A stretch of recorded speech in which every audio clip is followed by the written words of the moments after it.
നിർബന്ധിച്ച് പറയുന്നു മെയിനായിട്ടുണ്ട്. പിറ്റത്തെ കൊല്ലം ഫൈസിയായി. ആ കാലത്ത് പട്ടിക്കാട്ട പ്രധാന മുദരിസന്മാർ കോട്ടുമല ഉസ്താദുണ്ട്, കെ ഹലറത്തുണ്ട്, കിടങ്ങഴി അബ്ദുറഹ്മാൻ മുസ്ലിയാരുണ്ട്, MT അബ്ദുള്ള മുസ്ലിയാർ മൂപ്പരുണ്ട്. ഇവരാണ് ശരിക്കുള്ള ഉസ്താദന്മാർ. ആലിക്കുട്ടി മുസ്ലിയാർ ഉസ്താദായത് പിന്നെ കോട്ടുമല ഉസ്താദ് കെ ഉസ്താദ് വന്ന് ഹജ്ജിന് പോയി. അപ്പോൾ ഞങ്ങളുടെ മുത്തവല് ഇവർ എടുക്കേണ്ടി വന്നു. അപ്പോൾ അറൂൽ ഖവാഫി, സബുൽ മുഅല്ലഖ ഇങ്ങനെയുള്ള കിതാബുകളൊക്കെ ആലിക്കുട്ടി മുസ്ലിം പോയി തന്നു. അതെനിക്ക് ഉപകാരപ്പെട്ടിട്ടുണ്ട്. കാരണം ഈ ബെയ്ത്തിൽ കുറച്ചൊരു താല്പര്യമുള്ള ആളാണ് ഞാൻ. ആ കാലത്ത് അൽ മുഅല്ലിം എന്ന് പറഞ്ഞിട്ടൊരു മാസിക ഇറങ്ങുന്നുണ്ട്, അറബി മലയാളം എപ്പോൾ ഉണ്ടോ എന്നൊക്കെ അറിയില്ല. ഞാനത് മുതലാക്കിയിരുന്നു. എല്ലാത്തിലും ഞാൻ ഓരോ ബെയ്ത്ത് എഴുതിയിരുന്നു. അങ്ങനെ ഓരോ അവസരം വരുമ്പോൾ ജാമിയ നൂരിയുടെ സമ്മേളനം വരുമ്പോൾ അത് എഴുതലുണ്ട്, മർക്കസിൻ്റെ സമ്മേളനം വരുമ്പോൾ അത് എഴുതലുണ്ട്, പിന്നെ ഹജ്ജിൻ്റെ അവസരമാകുമ്പോൾ ബുഷ്റാലി മൻഫി ഉമ്മിൽ ഖുറ അങ്ങനെയൊക്കെ എഴുതിയിട്ടുണ്ട്. ബെയ്ത്തുകളാണ്. അപ്പോൾ ആലിക്കുട്ടി മുസ്ലിയാർ ഒരിക്കൽ എൻ്റെ ഒരു ബെയ്ത്ത് കണ്ടിട്ട് എന്നെ വിളിച്ച്, എന്നിട്ട് അതിലത്തെ ഖത്തുകൾ മനസ്സിലാക്കി തന്നു. അപ്പോൾ എനിക്ക് വലിയ താല്പര്യമായി. അതിനു പുറമെ ഈ ജാമ്യയിലെ ആലിക്കുട്ടി മുസ്ലിയാരുടെ അറൂൽ ഖവാഫിയുടെ ക്ലാസ്സിൽ ഓരോ കായികകളും ഇങ്ങനെ പറഞ്ഞു തരുമല്ലോ, മുസ്തഫയിലും ഫായിലും അല്ലെങ്കിൽ ഫായിലും മഫായിലും അതിങ്ങനെ പറഞ്ഞിട്ട് അതിൻ്റെ വസനുകളൊക്കെ പറഞ്ഞ് മനസ്സിലാക്കി തരുമ്പോഴേക്ക് ഞാൻ ഒരു ബെയ്ത്തിൻ്റെ വകയായിട്ടായിരുന്നു എൻ്റെ പുസ്തകത്തിൽ. അത്ര വേഗത അന്നുണ്ടായിരുന്നില്ല. മൂപ്പരിങ്ങനെ പരന്ന് നടന്ന് ക്ലാസ് എടുക്കുന്ന ആളായതുകൊണ്ട് ഇങ്ങനെ നടന്നപ്പോൾ എൻ്റെ പുസ്തകത്തിൻ്റെ അവിടേക്ക് എത്തി. പുസ്തകം നോക്കി, എന്നിട്ട് ഇങ്ങനെ നോക്കിയപ്പോൾ ഈ ബെയ്ത്ത് കണ്ട്. അപ്പോൾ ഒരു പേജ് മറിച്ച് അതിലും കണ്ട്, അങ്ങനെ ഓരോ പേജിലും നോക്കിയപ്പോൾ ബെയ്ത്തുകളുണ്ട്. അപ്പോൾ എന്നോട് ചേച്ചി ബെയ്ത്തുകളൊക്കെ ഏതാണെന്ന് ചോദിച്ചു. അപ്പോൾ ഞാനൊന്നും മുട്ടില്ല. അപ്പോൾ എൻ്റെ അടുത്തിരിക്കുന്ന ഒരാളുണ്ട്, അയാൾ പറഞ്ഞു അത് അയാൾ ഉണ്ടാക്കണമെന്ന് പറഞ്ഞു. മാഷാ അല്ലാ. അന്ന് മാഷാ അല്ലാ എന്നുള്ള എത്ര പ്രയോഗം അല്ലെങ്കിൽ കുറേശ്ശൊക്കെ അലൂട്ടിംസിൽ പറയും. മാഷാ അല്ലാ എന്നൊക്കെ പറഞ്ഞു. മൂപ്പർക്ക് ഇഷ്ടപ്പെട്ടു. അപ്പം എന്നെ മൂപ്പര് ശ്രദ്ധിക്കലുണ്ട്.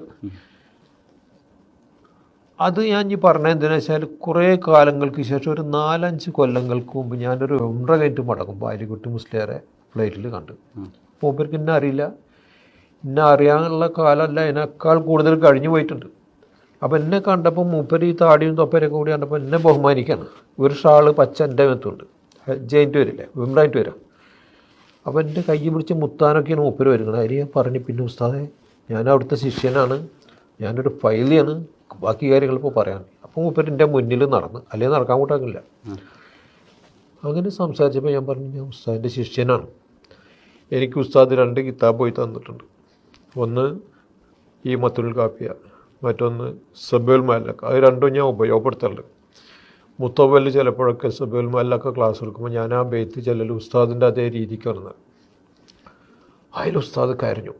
കരഞ്ഞാൽ അത്ര ഇഷ്ടമാണല്ലോ ഇപ്പോൾ കണ്ടത്. അപ്പം മൂപ്പരുടെ രീതി ഒരു പ്രത്യേക രീതിയാണ്, കേൾക്കാൻ ചേരുള്ള രീതിയാണ്. ആ രീതിക്കാണ് ഞാൻ ചെല്ലൽ. അങ്ങനെയാണല്ലേ.